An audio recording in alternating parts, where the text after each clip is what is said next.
Ahora con lo que ha sido el tema de la semana, y es que el viernes, con una sentencia que tomó, más de 8 horas leerla, Keiko Fujimori, quien fuera hasta hace unas semanas la mujer más poderosa del país, fue detenida preventivamente por un lapso de 36 meses, 3 años. El fallo ha sido reconocido por diversos juristas como legal, incluso a pesar de sus extremos. Marco Vázquez nos explica todos los detalles y los criterios que pesaron. En el presente caso, este despacho va a imponer prisión preventiva en contra de la investigada Keiko Sofía Fujimori Gucci por el plazo de 36 meses, por las siguientes razones. Sentencia máxima. Y va a vencer el 30 de octubre del año 2021. El mandato de prisión preventiva contra Keiko Fujimori era impensable hace solo 25 días. En consecuencia, se impone mandato de prisión preventiva contra la investigada Keiko Sofía Fujimori Gucci por el plazo de 36 meses en la investigación que se le sigue por el delito de lavado de activos agravado en agravio del Estado. Hoy es una realidad polémica que cambia todo el esquema de fuerzas políticas en el Perú. En 3 palabras, ¿cuál es su opinión sobre la resolución? Creo que los ya conocidos 3 requisitos para la medida de detención provisional se cumplen. En 3 palabras, la resolución, ¿cómo la ve? Bueno, es discutible, ¿no? Es discutible porque la ley exige 3 requisitos fundamentales que han sido extensamente desarrollados por el Tribunal Constitucional y que no le han hecho caso, ¿no? Es una decisión que se ajusta a derecho. La lectura de las razones por las cuales fue encarcelada me parecen a mí suficientes para tomar una decisión de esta naturaleza. El plazo aceptado de medida cautelar de detención provisional de 36 meses, de 3 años, sí me parece exagerado. Podría decir impecable una decisión con menor plazo o, como dice el tribunal, una posición menos gravosa frente al valor de la libertad, como puede ser una detención domiciliaria. ¿El tiempo le parece prudente? 36 meses. Podría haberse justificado 36 meses, pero también podría haberse justificado menos tiempo. Pero hay una sospecha razonable. Lo que no es razonable es que por eso le den 36 meses. A la luz de los hechos, como vaticinó Panorama, la culpa de la resolución del juez Concepción fue el testigo protegido que, describiendo las acciones del congresista Reátegui, narró las supuestas acciones de la cúpula y entregó los chats La Botica. Han sido fundamentales, han jugado un rol muy protagónico. Sin ellas, sin la versión de los testigos protegidos y sin el chat La Botica, creo que hubiese sido muy difícil sostener una detención preventiva. El chat La Botica, la confesión de Reátegui, es básica ¿en cuánto por ciento? ¿Con cuánto le pondría usted? Yo diría, para lo que el juez ha hecho, un 90%. Un 50%. Una resolución política que ha dejado de lado todo lo debatido en audiencia. Concentrarse al final del día el debate en un chat con opiniones políticas, en un testigo protegido no corroborado, dice mucho de que este es un tema político. ¿Cómo se explica la severísima pero legal decisión del juez Concepción Carhuancho? Como hemos explicado desde el caso Humala Heredia, ya sabemos que los 3 requisitos para la prisión preventiva son: 1. Los elementos indiciarios del delito, en este caso lavado de activos. 2. La prognosis de la pena, que no es más que la superación de 4 años en una eventual condena. Y 3. La más importante y definitoria, la que manda, el llamado peligro procesal. El punto más sólido con el cual bastaría efectivamente para tener completo los requisitos para la medida es el peligro, en este caso, de obstaculización procesal. Como en el caso de Aportes de Heredia, ella pidió la plata, recogió la plata, guardó y la gastó. Y como eso no sucede precisamente en este caso de Aportes, el juez Concepción Carhuancho, a solicitud de la investigación del fiscal Pérez, desarrolla un aspecto trascendental que responsabiliza y conecta a Keiko Fujimori con lo hecho por sus subalternos. la presunta organización criminal enquistada en el partido. La tesis de la organización criminal al interior nunca será aceptada por la defensa técnica de Keiko Fujimori. Especula, porque no hay un elemento de comisión directo que evidencie que ella hubiera direccionado todo esto en la captación o en el acto propio de lavado. Lo que no cabe en derecho es interpretar las declaraciones de los testigos. Y aquí se ha interpretado yendo más allá de lo que el testigo ha declarado. El juez y el fiscal lo han interpretado y sobre esa base fáctica han hecho una segunda, tercera, cuarta construcción que termina ideando una supuesta organización criminal. Según la defensa, así se hace responsable draconianamente a Fujimori de todo acto irregular dentro de la investigación, con la inferencia de que ella tuvo que disponer por ser la líder de la supuesta organización criminal. Construir argumentativamente una organización criminal estructurada sobre la base de la jerarquía conduce a afirmar que es muy probable que los actos relevantes que se realizan tienen que haber sido determinados o conocidos por la cúpula. Digamos, esa es la lógica de una organización criminal. La hipótesis de la organización criminal fue anidada pacientemente por el fiscal Pérez. Fue regada por el testimonio, nuevamente, del testigo protegido 057 y ya grande, fue revitalizada por la verticalidad de órdenes expuesta en los chats de la botica. Pero lo más importante es que la hipótesis sí fue aceptada por el juez Concepción Carhuancho. ¿Esto qué cosa quiere decir entonces? De que estos actos de lavado habrían sido realizados dentro del marco de una presunta organización criminal. No del partido político, sino esta estructura criminal de facto paralela. Existen elementos de convicción sobre el poder de mando que habría tenido esta investigada sobre esta estructura criminal vertical. Entre ellos tenemos el testigo protegido número 3. También tenemos el chat de la botica que habría puesto de manifiesto que quien daba las directrices. Había una suerte de verticalidad.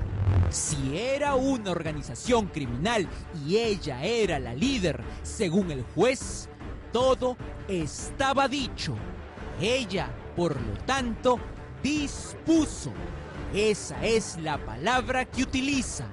Dispuso la recepción del dinero sucio y el lavado. Habría dispuesto pues la recepción de dichos fondos a través de Yoshiyama Tanaka y de Bedoya Kame, conjuntamente con su cúpula, con la cúpula de la organización criminal de facto paralela, en la que habría dispuesto esta recepción del dinero ilícito y la colocación de dichos montos en la campaña presidencial, mediante aportes fraudulentos y actividades, rifas, cócteles, siendo una suerte de maquinadora, autora de una estructura de poder para que otros hagan materialmente esas conductas. Es decir, era el hombre de atrás, para utilizar el término femenino, era la mujer de escritorio que estaba maquinando todo esto para dirigir todo este aparato. De los chats y de la verticalidad y del testigo protegido sale la hipótesis tomada por el juez de organización criminal. ¿Por qué está mal la hipótesis de organización criminal?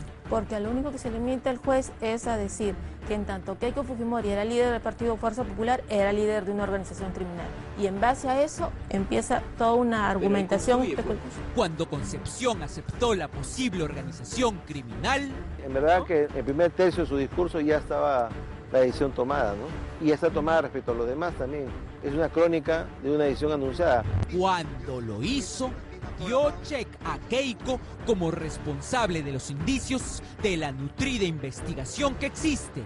Pitufeo, prestanombres, tarapoto, rifas, aportantes fantasmas, cócteles, etc. Así ella no lo haya hecho materialmente. Y también dio un check a una pena superior a 4 años. Quedaba el peligro procesal, lo cometa materialmente ella o no, por ser organización. A su vez, lo más importante, el llamado peligro procesal tiene a su vez dos partes, lo que se conoce como el peligro de fuga y lo que mandó en este proceso, la obstrucción a la justicia.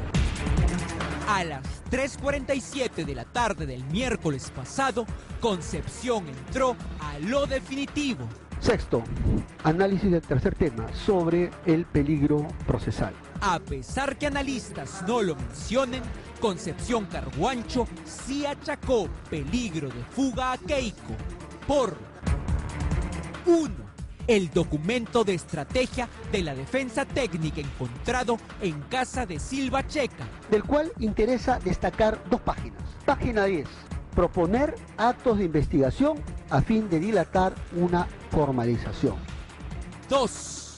Los dichos del testigo sobre una supuesta reunión de Keiko con Inostroza como influencia en la justicia.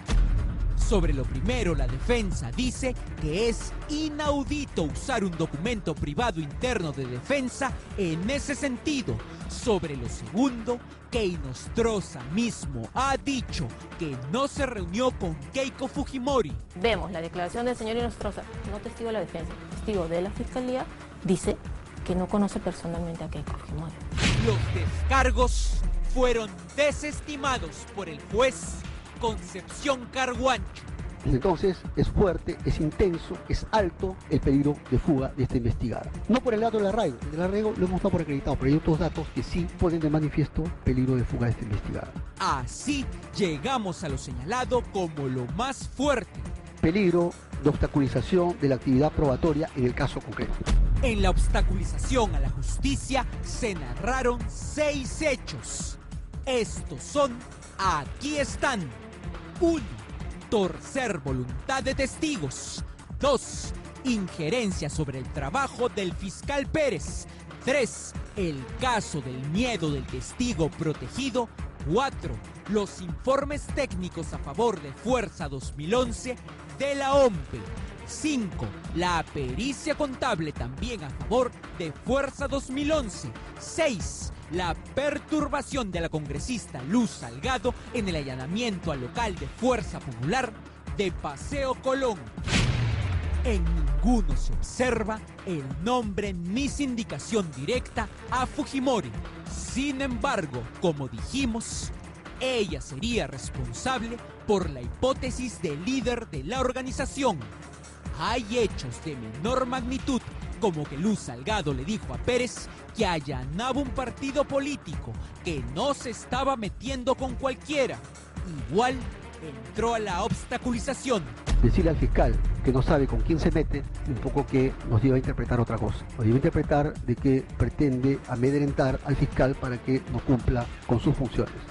Para el juez, además, tuvo que haber influencia en la OMPE para lograr informes como certificados de buena conducta de Fuerza 2011 y sus aportes. ¿Qué nos lleva a inferir de que tuvo que haber existido cierto nivel de influencia para legalizar, para obtener estos informes de favor?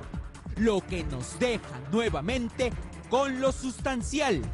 Los testigos de Tarapoto, que fueron detenidos preliminarmente y que en Lima algunos abogados desconocidos los indujeron a decir mentiras. Obstaculización sobre testigos para torcer su voluntad. Pero que decidieron al final contar la verdad de los aportes que hicieron. El miedo del testigo que cuenta las acciones de Rolando Reátegui. También vamos a tener el caso del testigo protegido, teme por su vida e integridad de su familia. Y el chat La Botica. Úrsula Letona, oficial para salir a chancar, Pierre Figari, y con el doc en la mano dar las entrevistas y joderlo, deslegitimarlo, que hay una consigna de desprestigiar a un funcionario. Y bajo esta lógica se advierte cierto peligro de obstaculización a la actividad probatoria de manera directa. Así volvemos al principio. Chat La Botica, la confesión de Reátegui es básica en cuánto por ciento. ¿Cuánto le pondría usted? Yo diría, para lo que el juez ha hecho, un 90%. Keiko Según el juez, no puede abstraerse de estas responsabilidades, así no lo haya hecho materialmente, pues en la lógica de organización criminal que él aceptó, ella es la supuesta líder y ella controla y dispone. ¿Cómo se puede entender perder la libertad bajo esa probable inferencia? ¿Cómo yo responsabilizo de eso a Keiko Fujimori si ella, de acuerdo a los testimonios que conocemos, no lo hizo? Colegimos que ella es la presidenta del partido y que ergo ella lo hizo.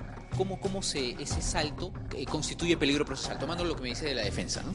A ver, creo que eso sí, efectivamente, es una inferencia y luego el juez ha considerado que hay un nivel de probabilidad de cómo se maneja la estructura. La estructura estaría evidenciada, incluso en estamentos. Así es. Que se nota con meridiana claridad a partir del chat de Instagram. Sí. Esa verticalidad, que no es cualquier verticalidad, es una verticalidad rígida.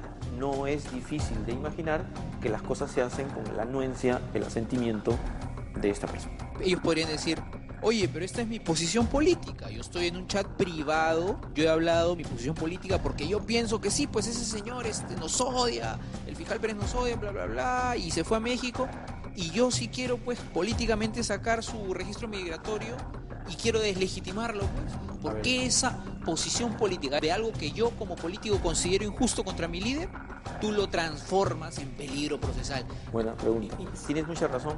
Ahora, lo político, por ser político, no es que le sea ajeno al derecho penal.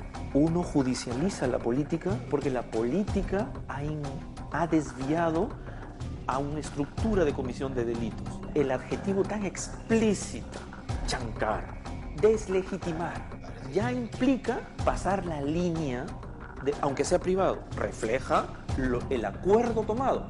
Aunque no se materialice, es un acuerdo que ya implica un riesgo de probabilidad de interferencia en el proceso de investigación. Pero cuando ya cruza la línea, tiene relevancia jurídico-penal innegable. Lo que pasa es que lo que se puede hacer como persona pública, como persona política, o como congresista, o como funcionario público, eso no significa que no se puede incurrir en responsabilidad a consecuencia de esos actos. Afirmar lo contrario sería afirmar la impunidad de todo funcionario público. Una persona que ha sido calificada así, líder, presidenta, que más allá de su rol político, se vale de esa estructura para emitir órdenes, directivas, instrucciones de comportamiento tendentes a encubrir o a imposibilitar ciertas investigaciones. De manera que en ese contexto es totalmente plausible que las decisiones relevantes a los intereses de ese grupo no se tomen por los ejecutores, sino que sean consultadas, que sea de conocimiento o hayan salido de las autoridades máximas de ese grupo. Con esa inferencia se puede concluir y llegar a la prisión preventiva, ergo. Esas y otras inferencias y otras pruebas.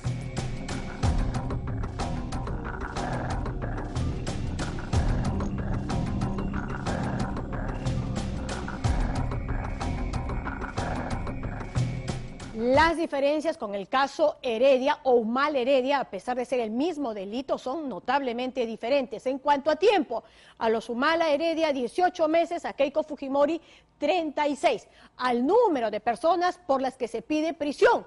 En el otro caso, pues era la pareja, la expareja presidencial, como los llamaban, y en este caso, Keiko Fujimori y 11 personas más, entre estos asesores, no el hermano ni la mamá que aparecían en esos documentos. El grado de involucramiento también de cada uno y el escalamiento que se dio en el caso de los Humala Heredia, que fue pues primero comparecencia restringida, se amplió impedimento de salida del país y luego la detención preventiva, cosa que en este caso tampoco ha ocurrido, entre otras diferencias más. Ahora, la pregunta de fondo es, ¿eso la hace ilegal o irregular? Pues de ninguna manera. Bien.